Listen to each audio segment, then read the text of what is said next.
Hello everyone, welcome to my learning journey. तो आज हम करने वाले next part of the revision of our subject computer networks. तो लास्ट लेक्चर में हमने देखा था कि सीएसएम में क्या होता है। उससे पहले हमने देखा था प्योर अलोहा और स्लॉटेड अलोहा के बारे में। आज हम आगे चलने वाले हैं सीएसएम में सीडी के ऊपर, यानी कि carrier sense multiple access with collision detection. पहले प्रॉब्लम समझो। सीएसएम में हमने पढ़ा था कि पहले चैनल सेंस करो, अगर आइडल है तो ट्रांसमिट करो। तो क्वेश्चन क्या आता है, क्या कोलिजन ख़त्म हो गई? नहीं हुई, क्योंकि प्रोपोगेशन डिले की वजह से दो स्टेशंस एक ही टाइम पर चैनल को आइडल समझ सकते हैं। ए ने डेटा भेजना स्टार्ट किया, सिग्नल अभी बी तक पहुंचा नहीं, इसी बीच में बी भी चैनल चेक कर रहा था और उसको चैनल आइडल दिखता है, वो भी भेज देगा तो कोलिजन हो जाएगा। तो इस चीज़ का सोल्यूशन निकालने के लिए इंजीनियर्स ने कहा कि पहले चैनल सेंस करो और अगर ट्रांसमिशन के बीच में कोलिजन हो जाए तो उसे डिटेक्ट भी करो, ठीक है। और इसी कंसेप्ट को बोलते हैं सीएसएम में सीडी जो है इसमें कोलिजन डिटेक्शन है, और बाकी सीएसएम में एज इट इज़ सेम ही करियर सेंस मल्टीपल एक्सेस। तो it is a MAC protocol in which a station senses the channel before transmission and continues monitoring the channel while transmitting. If a collision is detected, the transmission is stopped immediately. पहले देखकर भेजते वक्त भी देखते रहो कि collision है तो तुरंत स्टॉप कर दो। इसके स्टेप्स क्या होते हैं? सबसे पहले डेटा रेडी होता है, फिर चैनल सेंस करता है कि बिजी है तो वेट करेगा, आइडल है तो ट्रांसमिट करेगा, फिर बाद में मॉनिटर करता रहेगा कि कोलिजन तो नहीं हुआ। अगर कोलिजन हो गया तो yes, set the jam signal, otherwise stop the transmission. और फिर रैंडम टाइम वेट करो जब ट्रांसमिशन स्टॉप हो जाएगा और फिर दोबारा रीट्रांसमिट कर दो। ओके, तो मैंने इसका फ्लो बता दिया। अब कोलिजन डिटेक्शन के बारे में थोड़ा और पढ़ते हैं। कोलिजन डिटेक्ट होता कैसे है इसके अंदर। सपोज़ करो कि सेंडर ने 5 वोल्ट सिग्नल भेजा, उसको रिसीव हुआ 8 वोल्ट, ठीक है। इसका मतलब किसी और सिग्नल ने इंटरफेयर किया है, वोल्टेज मिसमैच हो गया, तो इसका मतलब क्या होगा? कोलिजन डिटेक्ट होगा। तो सिंपल सी बात है, सिग्नल भेजो, अगर वो भेजा हुआ सिग्नल रिसीव्ड सिग्नल के बराबर नहीं आता है तो कोलिजन है। अब मैंने एक टर्म यूज़ करी बीच में, जैम सिग्नल, कि भाई अगर उसको कोलिजन यस आ गया तो जैम सिग्नल होगा। ये होता ही क्या है, कोलिजन डिटेक्ट हो गया। अब क्या, कोलिजन डिटेक्ट होने को ही कह देते हैं जैम सिग्नल, यानी कि एक स्पेशल सिग्नल जो नेटवर्क के सब स्टेशंस को बताता है कि कोलिजन हो चुका है तो ट्रांसमिट करना बंद कर दो। उसको कहते हैं जाम लग गया, बंद करो, रुको, जैम सिग्नल। साइज़ क्या होता है इसका? 32 बिट्स होता है, ये हमेशा याद रखना है। इसकी ज़रूरत क्या है? क्योंकि ए को कोलिजन पता चल गया, बी को नहीं पता चला, तो जब बी भेजता रहेगा तो नेटवर्क और ख़राब हो जाएगा। तो जैम सिग्नल सबको इन्फॉर्म कर देता है कि भाई अभी कोलिजन हो रहा है, रुक जाओ, ठहरो। बाइनरी एक्सपोनेंशियल बैक ऑफ क्या होता है?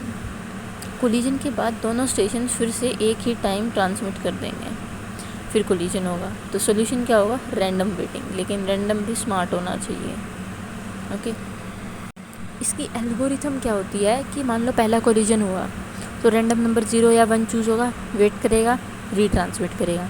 सेकंड कोलिजन हुआ, रैंडम नंबर 0 या 3 चूज़ करेगा, वेट करेगा। फिर थर्ड कोलिजन हुआ, रैंडम नंबर 0 से 7, फोर्थ 0 से 15। पैटर्न क्या चलता है? 0 से 2 की पावर 1 - 1, 2 की पावर 2 - 1, 2 की पावर 3 - 0 से, ठीक है।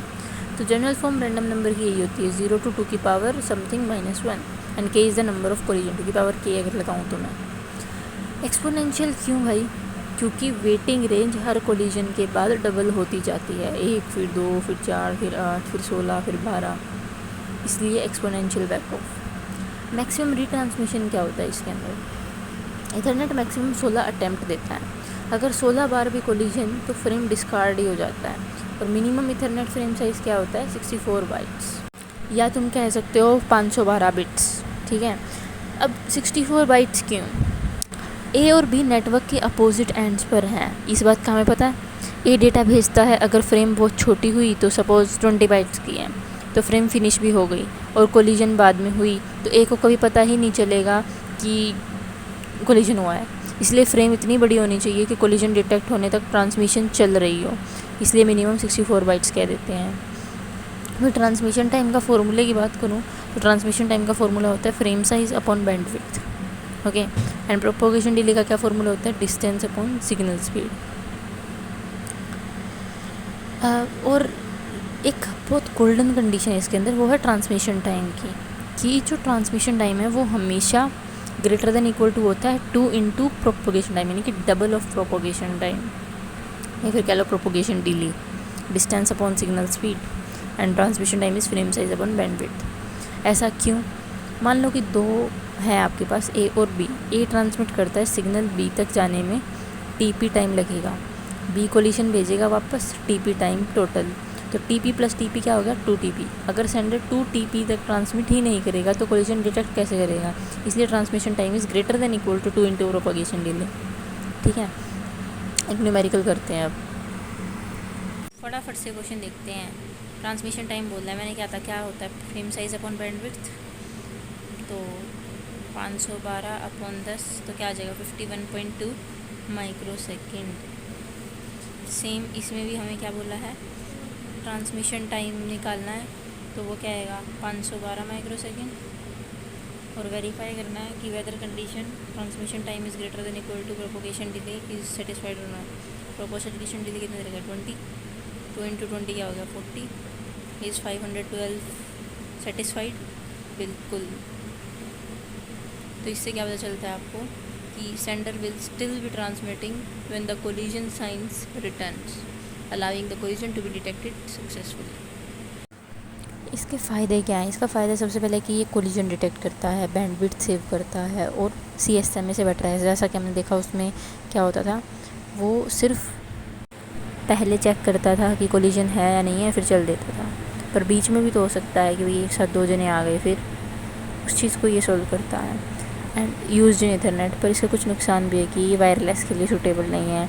Collision still occurs before detection. ठीक है, अभी भी हो सकती है डिटेक्शन से पहले। Performance decrease under heavy load, अगर बहुत सारे वो हों सिस्टम्स हों तो परफॉर्मेंस डिक्रीज हो सकती है। Why it is not used in wifi? क्योंकि वायरलेस में ना सेंडर अपना ही सिग्नल सुन नहीं पाता, इसलिए कोलिजन डिटेक्ट नहीं कर सकता। तो हैंस वाईफाई यूज CSMA और CA, नॉट CSMA और CD। ठीक है, तो कंपैरिजन करूँ मैं तो CSMA senses before transmission and CSMA CD senses before and detect during the transmission। CSMA में क्या होता था? कोलिजन हो भी सकता है, इसमें डिटेक्ट हो जाता है इमीडिएटली। उसमें जैम सिग्नल नाम की कोई चीज़ नहीं थी कि भाई वो बाकी सबको भी रोक देगा अगर उसको पता चल गया। इसमें है। उसमें बैक ऑफ एल्गोरिथम नहीं थी, इसमें बाइनरी एक्सपोनेंशियल बैक ऑफ है, जिसके बारे में मैंने आपको बीच में बताया था। ये यूज़ क्यों होता है? To reduce repeated collision by increasing the random waiting range after each collision. ठीक है, तो बस आज के लिए इतना ही। बाकी हम मिलेंगे नेक्स्ट वीडियो के अंदर अगले रिवीजन पार्ट के साथ। तब तक के लिए thank you so much, tata bye bye. Like share subscribe कर देना।